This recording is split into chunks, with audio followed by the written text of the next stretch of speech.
ভবিষ্যৎ প্রধানমন্ত্রীর দৌড়ে মোদির পর কে? সমীক্ষায় চমকে দেওয়া ফল। নাম শুনে অবাক হবেন। প্রধানমন্ত্রী নরেন্দ্র মোদির পর কে হবেন দেশের পরবর্তী প্রধানমন্ত্রী?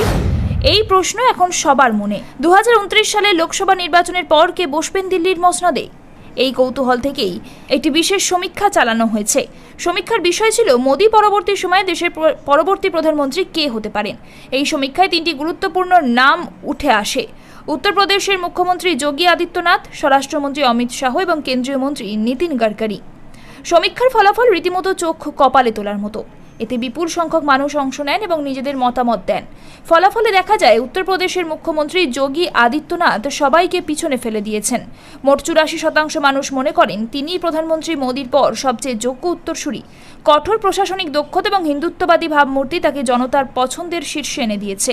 এই দৌড়ে দ্বিতীয় স্থানে রয়েছেন স্বরাষ্ট্রমন্ত্রী অমিত শাহ। 12% মানুষ তাকেই পরবর্তী প্রধানমন্ত্রী হিসেবে দেখতে চান। মোদির অত্যন্ত ঘনিষ্ঠ এবং বিজেপির প্রধান রণনীতিকার হিসেবে পরিচিত অমিত শাহের ওপর দলের এবং জনগণের গভীর আস্থা রয়েছে। অন্যদিকে এই তালিকায় তৃতীয় স্থানে রয়েছেন কেন্দ্রীয় মন্ত্রী নীতিন গডকরি। মাত্র 4% মানুষ তাকে প্রধানমন্ত্রী হিসেবে বেছে নিয়েছেন। তার পরিচ্ছন্ন ভাবমূর্তি এবং কাজের সুনাম থাকলেও এই সমীক্ষায় তিনি শাহের থেকে যোগী এবং শাহের থেকে বেশ পিছিয়ে আছেন।